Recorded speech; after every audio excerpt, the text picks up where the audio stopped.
राधे राधे। कैसे हैं आप सब? आई होप आप सब बहुत अच्छे होंगे। तो यदि आप मेरे चैनल कृष्णा स्टोरी पर पहली बार आए हैं तो वीडियो को लाइक करें और चैनल को सब्सक्राइब करना ना भूलें और बेल आइकन को भी प्रेस करें ताकि आने वाली हर वीडियो की नोटिफिकेशन सबसे पहले आप तक पहुंचे। ये कहानी है माँ की ममता की। यह कहानी भी ऐसी ही एक माँ की ममता, मातृ प्रेम की है। इस माँ को उसकी ममता का भाव अपने बच्चों के लिए क्या क्या करवाता है, इसका वर्णन किया गया है। दापुर नाम का एक छोटा सा अविकसित गांव था। गांव का विकास नहीं, मतलब गांव में रहने वाले लोगों का विकास नहीं। इस गांव में कुछ 3-4 परिवार थे जो थोड़े बहुत खानदानी थे। बाकी सब मेहनत मजूरी करके अपना जीवन गुजारते थे।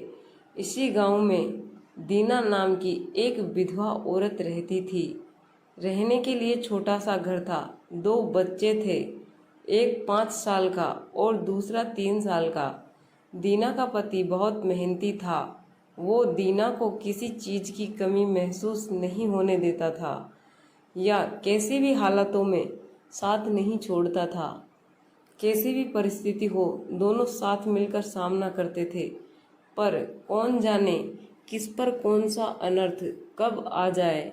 दीना के जीवन में ऐसी घटना घटी कि उसी घटना ने दीना के पति को दीना से छीन लिया। दीना को पति के गुजरने के बाद ऐसा लगने लगा कि मैं जिंदा तो हूँ पर मुझ में जान नहीं है। परिवार चलाने के लिए अब दूसरा कोई नहीं था सिवाय दीना के। इसलिए कैसे भी करके दीना ने अपने बच्चों के खातिर खुद को उस दुख से अलग किया। कुछ दिनों बाद घर में जो था वो समाप्त हो गया। अब खुद क्या खाए और अपने छोटे बच्चों को क्या खिलाए, ये समस्या उसके सामने खड़ी हो गई। बच्चों के लिए दीना को अभी कुछ काम करना ही था। इसीलिए दीना अपने दोनों बच्चों को साथ में लेकर जहाँ काम मिलता वहीं जाया करती थी और दिन भर मेहनत करके जो भी मजदूरी मिलती उससे अपना और अपने बच्चों का पेट भरती थी।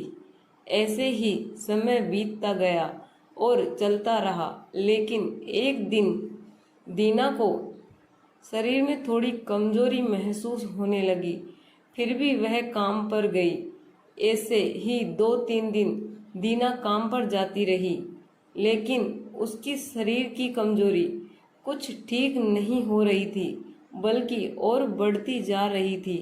ऐसे में काम करने पर जाना दीना के लिए कठिन हो गया। दीना बहुत चिंतित रहने लगी। अगर काम पर नहीं गई तो मेरे बच्चे भूखे मर जाएंगे। उसी चिंता ने दीना को और कमजोर कर दिया। इतनी कमजोर कि उठने बैठने के लिए लकड़ी का सहारा लेना पड़ता था। इस कारण उसके बच्चे भूखे मर रहे थे। खाने को कुछ न मिलने के कारण और अपने बच्चे को भूखे मरते देखकर वह लकड़ी की सहायता से आज यहाँ से कुछ मांगा तो अगले दिन दूसरी ओर से कुछ मांग के अपने बच्चों को खिलाती, पर खुद भूखी सो जाती थी। ऐसे ही एक दिन वह खुद जा नहीं सकती थी, इसीलिए अपने बच्चों को समझा बुझा के खाने के लिए कुछ मांगने के लिए गांव में भेज देती है। कुछ समय बाद बच्चे 2 चपाती और थोड़ी सी सब्जी लेकर लौटते हैं। 2 चपाती से 3 जने कैसे तृप्त होंगे, इसीलिए वे 2 चपाती दोनों बच्चों को खिला देती है। पर वह बरसात का समय था। बिजली न होने के कारण घर में अंधेरा छाया हुआ था। अंधेरे में ही वह अपने बच्चों को एक कमरे में सुला देती है और वह दूसरे कमरे में जाकर सो जाती है। रात को तेज बारिश होती है और बिजलियां जोर से कड़कड़ाती है। दीना को थोड़ा आराम मिलता है, इसीलिए वह गहरी नींद में पड़ जाती है। ऐसे में दीना को एक सपना दिखाई देता है। वह एकदम तंदुरुस्त हो गई है, काम पर जाती है। वह सोचती है अपने बच्चे को काफी समय से अच्छा खिलाया नहीं, इसीलिए वह अपने बच्चों के लिए स्वादिष्ट खाना बनाती है। बाद में अपने बच्चे और वह साथ में बैठकर खाना खाकर सो जाते हैं। आगे सपने में दीना ने देखा उसके बच्चे जिस कमरे में सोए हुए थे उस कमरे का छत गिरकर उनके दोनों बच्चे मर जाते हैं।